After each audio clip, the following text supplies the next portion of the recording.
हम आपका परिचय एक माँ से कराते हैं। मैया कहाँ से आई हो मेरी माँ? हरियाणा से। हरियाणा? हाँ। हरियाणा में कहाँ रहती है मेरी माँ? जमुनानगर।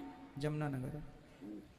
कितने बच्चे हैं आपके, कितने बेटे हैं? एक बेटी है तो दो बेटे हैं। एक बेटी है, दो बेटे हैं। तो दो बेटे हैं मैया, फिर भी आपको यहाँ रहना पड़ा, क्यों? वो बड़े शराब पीते हैं, लड़ाई झगड़ा गालियाँ निकालते हैं। मैं 4-5 साल में बेटी के घर में ही रहती।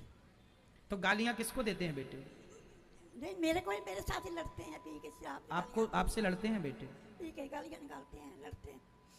तो मैं 4 साल हो गए बेटी के घर में ही थी। 4 साल तक बेटी के यहाँ थी? हाँ जी। उधर से फिर मैंने कथा सुनी, कथा सुन के फिर मैं इधर आ गई।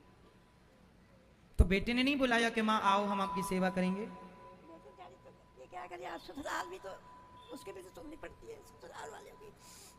तो बेटों की शादी हो गई दोनों की? हाँ, शादी, उनके बच्चे भी हैं, पोते हैं, पोती है। तो बहू ने नहीं कहा कि माँ हम सेवा करेंगे सासू कोई की? नहीं, किसी ने नहीं कहा। देखो बेटे दो हैं तो दोनों मैया आपकी सेवा करने को तैयार नहीं है? कोई नहीं तैयार है। तैयार होते तो बेटी के घर क्यों रहती है। दो बेटे हैं पर दोनों सेवा नहीं करते, अपनी पत्नी को घर से नहीं निकालते, बस माँ को निकाल देते हैं। आज के बच्चे ऐसे हैं ना, पत्नी घर से नहीं निकालते, माँ को निकाल देते। बताइए, माँ को घर से निकाल देना क्या ये सही है? आप लोगों से प्रार्थना है, शादी करके आप लोग भी पत्नियों के गुलाम ना बन जाइएगा, और ऐसे गुलाम ना बनिएगा कि माँ को ही पूछ के कहने से घर से निकाल दो।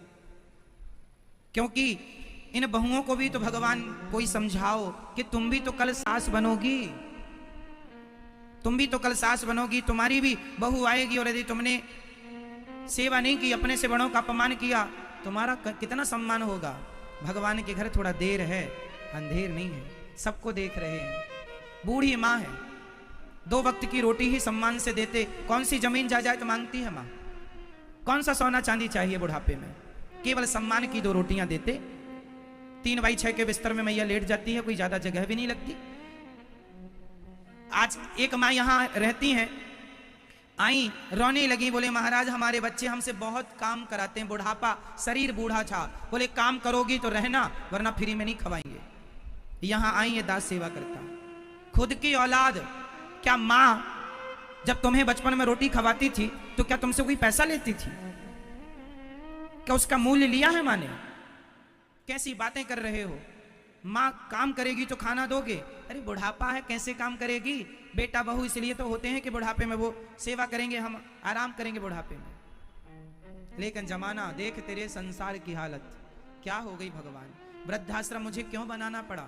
कोई खुशी से नहीं बनाया मेरी माँ। इन माओं के आंसुओं को देखकर इन माओं के आंसुओं ने मजबूर कर दिया इन माओं की सेवा के लिए, इसलिए दास ने ये वृद्धाश्रम बनाया। और आज यहाँ 260 माताएं रहती हैं, ऐसी माएं। अब बताइए, जरूरतमंद माँ है कि नहीं? बेटे सेवा नहीं करते,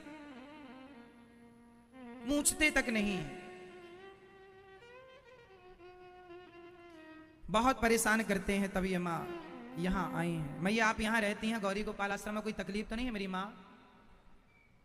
हाँ, खाने सुख जितना यहाँ में मिल रहा है, बहुत सेवा करते हो आप, बहुत सेवा करते हो। यहाँ सुख है आपको? बहुत बहुत सुख।